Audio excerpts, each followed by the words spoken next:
Alrighty guys, so we're back on some JJK Phantom Parade. Obviously the last thing I left it on was doing a video for Sukuna, of course, and just classing him as an insane character. And of course with myself, as you guys can see, I went all in on him. Alright, just need to fix up a few more of the potential system, but he's practically done, pretty much. I went all in on this man. Now as it stands, Itadori, Todo, then Sukuna. Those are the anniversary characters. Obviously we were teased, I think yesterday, about a fourth character, and it's weird because it's only the beginning of December, and if you remember how last year went down, they were kind of longing it out. For whatever reason this year they're just kind of getting it over with, which is very unusual, but they've done it. There's a part 4, so global. This is a fantastic look ahead of time on what's to come, so now you guys can judge on what you want to go for and who you. Obviously everyone's going to go for Sukuna, that's just kind of stating the obvious, but if you have alternative choices, if you've got enough currency to maybe pick and choose, or maybe if you get lucky and you pull Sukuna early on, you can go for someone else. But global, you have got the perfect opportunity to pick and choose on what you want, because there's four characters during this anniversary. It is crazy. So first thing first, there is going to be the Maharaga event where we can get this beautiful recollection page of the Beast. Again, thought this was going to be an anniversary character, but it turns out to be a raid boss, which is a the whole player based raid boss. By the way, this is a shared raid boss that we can experience, so that's going to be fun. But yeah, it's been put in as a recollection card. But all this begins tomorrow. So in terms of the raid beginning tomorrow, there it is. There it is. There it is. Oh my god. I mean, I predicted it. I mean, it was kind of stating the obvious when it came to predicting it. It's just we didn't know on which way they were going to do things. It would have made sense for Mahito to drop next and then Sukuna to last. But this is crazy to say that Mahito is going to be last. I don't understand why Sukuna was put in 3rd place, but it is what it is, I guess. Hey, it makes our life a lot easier, you know, kind of prioritizing the main anniversary, aka Divine Arrow Sukuna, of course. But Mahito is in the game itself, looking absolutely beautiful. And part 4, Jesus Christ, I can't believe that. 4th anniversary, that's character, should I say. So there we go. Exposed Soul Mahito, 2nd anniversary gacha, limited time and all that good stuff. He's a red typing, by the way. They did actually, I'll play the video, why not? They did drop his kit, well not his full kit, but we've got a brief idea. I've translated, I've not looked into it, but he's a red unit. Very, very interesting to go with that. But I want to see what he's doing first before we you know, go in and be like, okay, why, what's going on here? Red unit, really? This what we're doing? Is that the? Ooh, that's the infamous Black Flash that we've all been, a lot of people have been using and kind of being like, look, it's already been animated in game. For sure, that's going to be a character, and lo and behold, it is. Obviously, this is Mahito in the transformation state. Eager to see on how that's going to play out. I assume the ultimate is the activation for it. Yeah, makes sense. Is there going to be any additional? Oh, there is. Oh, thank God. I was going to say, please don't just be a random. Oh, not a random, but like, please don't just be a typical transformation. Do something for us. And ooh, that was a lot of healing. God damn, 4,000. What the hell? Okay, well that piqued my interest. All right, without further ado, so this is kind of what we're working with. So obviously this is going to be his what's his 2nd skill? Yes. Combined damage range, so it's AoE, 4 hits, red units do increased damage. Okay, so that's one thing which I picked up on. Both his 2nd and 3rd skill is got the where phantom units can do increased damage. Okay, so he's got debuffing being applied there. Okay, 3rd skill increases break damage to self for 1 turn for 1 time. Melee, is that melee Jujutsu damage right there? So once again we do get that red units get increase of damage debuff towards the enemy. On top of that we get increased break damage, and the critical resistance is dropped. So okay. So Mahito is a full-on debuffer then. That's what we're taking away. Okay. When dealing damage with a skill, activates the effect of. I'm not going to bother pronouncing that. Removes the targets from the battlefield, and depending on the target's remaining HP and the target's own spell value. Wait, what? Oh, it's an Oko kill. Okay, that's fine. Right? Yeah, I think that's what it is. Because I mean, he's got something similar to that on his free-to-play version. I'm pretty sure, if I can remember correctly. I haven't used that man in a hot minute, but goddamn, I'm pretty sure that's what it is. Anyway, when the special attack gauge is 1,168 or more, the skill changes to Black Flash.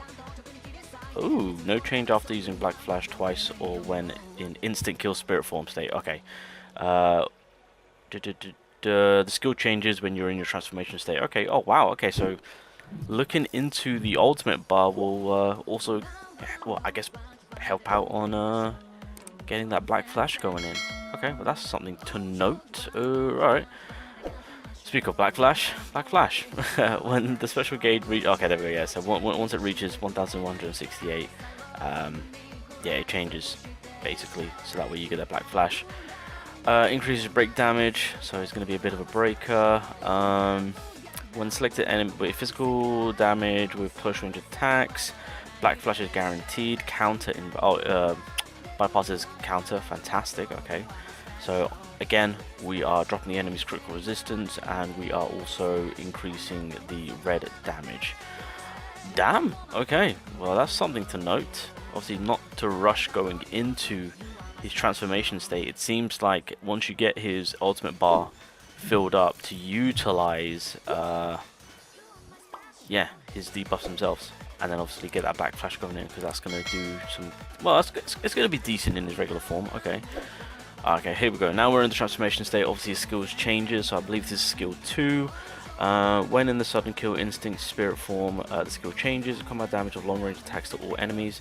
Okay, so I assume in this form he's just going to have increase in percentages, as well as... Oh, I assume the percentage of him doing increased damage for red typing is going to stay the same. The amount of special attack gauge gained is greater than usual. Okay, so he chases his ultimate a lot more quicker. Okay, that's good to know, I guess. Third skill. Oh, even his first skill now has it. Ooh, okay, so if you transform and you want to utilize that first skill, you can also continue on making it so that the enemy takes increased red damage. Ooh, okay, that's good to know. So once again, break damage to self, get an increase on that. To the selected enemy, combined damage of melee attacks and increased damage of red typing for 4 turns. Critical resistance drop for 3 turns. And to yourself, increases physical and Jujutsu abilities. So you get Jujutsu and Taijutsu increase. Okay. The amount of special attack gauge gained is greater. Okay, so that's pretty much, I guess, a continuation thing on all his skills. That's fine. And then activates the effect. Oh wait, is that in correlation to what was said previously? Hold up. Where was it? Is it here? Yeah, when dealing damage with a skill, activates the effect. Oh, okay. So is that the Oko? Activates the effect. So yeah, removes the target from the back. Okay, yeah, my bad. Oh god, I didn't read that second part. Okay, so that just continues the Oko. Okay, that's fine. And then lastly, that's the transformation. So until you use Black Flash during battle, you cannot act. Oh my god, another stipulation. What the hell? So pretty much it basically forces you, and it increases the amount. What the heck? What's going on? I'm expecting some good damage now. Alright, so in order to activate his ultimate and get him into the transformation, you have to have his ultimate at 1168. You then have to use the third skill to then do the Black Flash punch. That will then make it so that the conditions have been met for you to then transformate and go into your ultimate. Okay, that's fine. Oh my god. Okay, so once again, once you are transformed and you meet the stipulation, debuff on doing increased red damage is basically covered throughout his whole kit.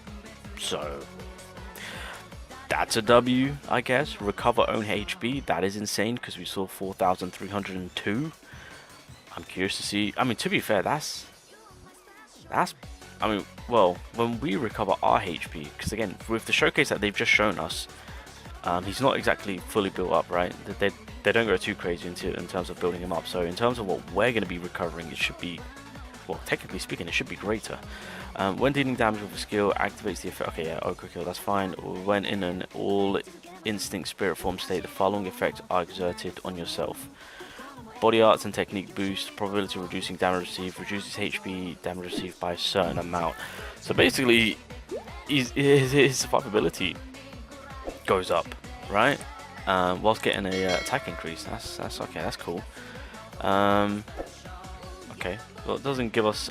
Well, I don't know if he leaves the form or what's going on. If it's like a perma form, who knows? But there we go, ladies and gentlemen. That's pretty much a bit of a look into this Mahito. So pretty much what we're going away with is that he's a breaker debuffer.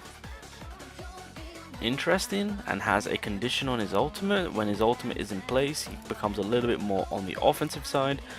Regenerates his ultimate a lot more quicker, still keeping with the whole debuffing role. That's kind of like the main mechanic of this man. He's just a full-on debuffer. And then yeah, has a condition on his ultimate. In order to get that going, you gotta max it out, drop the third skill, apply the backflash, and then you can go into the ultimate. So very, very interesting. I'm not gonna lie, I would have actually loved this on the blue typing. This would have been huge for the blue typing. Like, don't get me wrong, red typing is, I mean, they're pretty solid as is. I mean, just had the Itadori, which, as some have seen, is doing a phenomenal job in terms of his role. But I would have actually much preferred this Mahito to be blue, if I'm being real. With all the debuffing that he's applying, this would have been absolutely, like, perfect. For the blue mono, if anything. But yeah, it'll be interesting to see on how he plays out. Kind of seen putting the red typing to the test with his addition.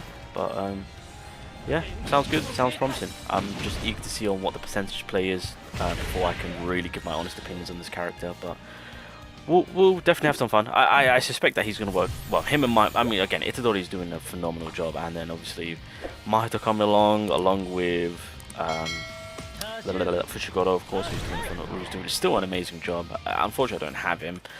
And then, of course, that final slot you can throw in ANNI, more than likely, or even Yaga. Just depends on who you want. But yeah, another bonus addition to the red typing. Goddamn blue typing getting shafted. We needed this. Blue typing low-key needs a debuffer or a support. That's what I've been requesting for the longest time. We get one, and it's for red typing. Now it's starting to bug me. Alright, it is what it is. Mahito looks cool though, I'm not gonna lie. I'm very excited for this character. Wait, this actually got me thinking in terms of team comp wise. He might outdo Mai. This low-key might be the replacement, if I'm being honest. But again, it will come down to as I just said, in terms of what his percentage role will be, how that's going to play out. Although we are losing out on the follow-up attack, but I mean, that's nothing. I never really thought that of anything too crazy. But regardless, yeah, it'll be interesting to see on. I mean, this will definitely be a hard replacement. What am I talking about? It's the second year anniversary. Come on now. What am I talking about, right? It's basically all over his kit through both his transformations. His damage is going to be fantastic. Yeah, this is. I'm going to call it right now. I think this is going to be a full-on replacement. Him and Itadori are going to work absolutely beautiful together. Red typing really are just getting rewarded. You know what this means, ladies and gentlemen? It means that we are ending the year off with a blue, beautiful specimen of a character. God knows what they're going to be, who they're going to be, but I'm expecting something fantastic because this is outrageous. God damn it.